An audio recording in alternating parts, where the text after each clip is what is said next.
Good morning everyone. Today I am going to start with my next topic of chapter digestive system. So far we have discussed about various digestive organs and digestive glands in very detail. So the objective of today's topic is, in this topic, that is digestion in different parts of alimentary canal, we will learn how the process of digestion occurs, how digestion occurs in buccal cavity, what is swallowing, what is peristalsis, and how digestion occurs in stomach. So children, open up your books at page number 11.5. What is digestion? In my very first lecture, I have discussed digestion in very detail. That is, digestion is defined as a process of breaking down of complex, non-diffusible and insoluble food into simple, diffusible and soluble form. Digestion in buccal cavity. Digestion of food, we know it starts in buccal cavity. In buccal cavity, the food we intake, it gets masticated. We know about what is mastication now. Due to mastication, the surface area of food increases, which makes the enzymes to act upon them very easily. Means mastication increases the surface area for the easy action of enzymes. We know buccal cavity, inside the buccal cavity saliva is secreted by salivary glands. And what is the function of saliva? Saliva moistens and lubricates the food. It moistens and lubricates the internal lining of buccal cavity. It facilitates swallowing and speaking. We will discuss swallowing in detail. Saliva helps in binding the food particles and making food bolus. Now what is food bolus?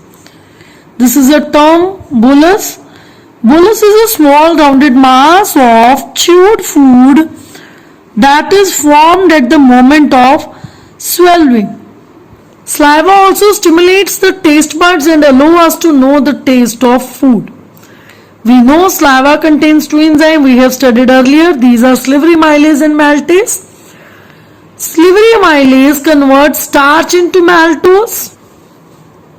Salivary amylase, the enzyme, it converts starch into maltose. Maltase converts maltose into glucose. So this is how digestion occurs in buccal cavity. Now another function of saliva, that it cleans the mouth and destroys bacteria to prevent tooth decay. Lesser quantity of water in the saliva, it causes dryness in the buccal cavity and it gives us the feeling of thirst.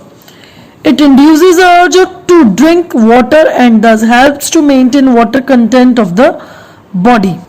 Next is swallowing. Now what is swallowing? The passage of food bolus from buccal cavity into stomach through pharynx and esophagus is called swallowing. The another name of swallowing is deglutition.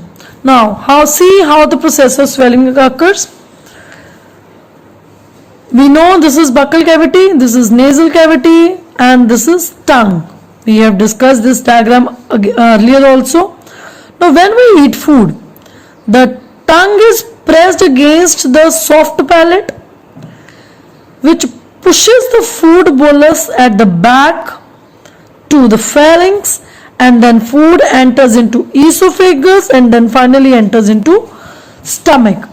So this is how the process of swallowing occurs. So now the next is peristalsis. Now what is peristalsis? Peristalsis is defined as the gradual contraction and relaxation of gut muscles for easy passage of food in alimentary canal. Now there is a word gut, means alimentary canal. So now these diagrams, they clearly shows the process of peristalsis. We know esophagus is a highly muscular tube.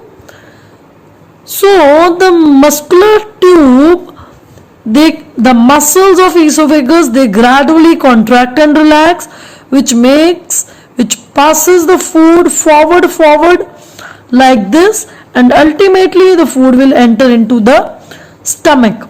So this was the process of peristalsis. Once the food has got entered into the stomach, The sphincter present at the opening of the stomach and at the end of stomach means cardiac and pyloric sphincter, they get closed and the process of digestion occurs in stomach.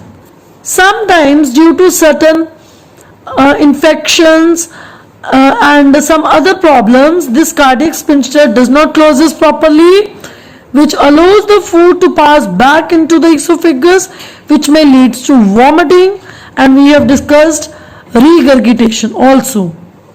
Now next, how digestion occurs in stomach. We know the food stores in the stomach for about 3 hours. Now children, look here.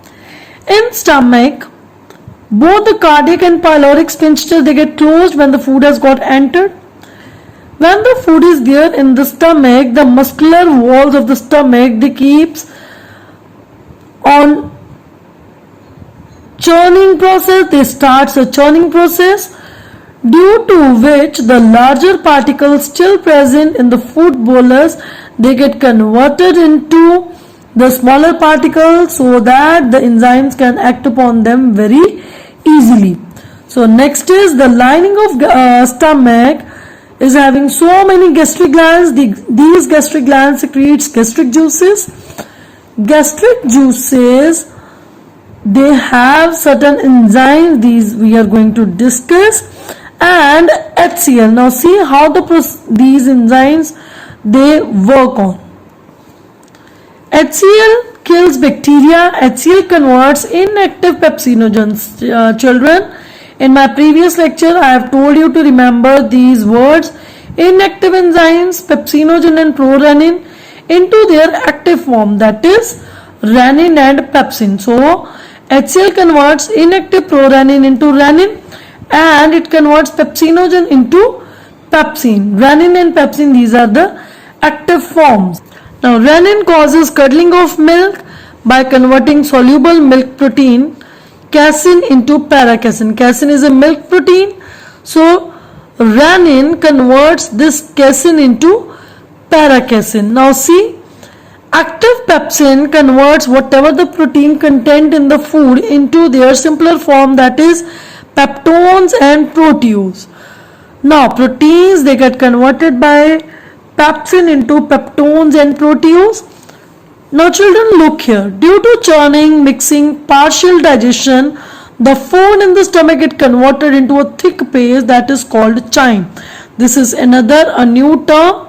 What is chyme? Chyme is defined as a thick acidic paste of partially digested food which passes from stomach to small intestine.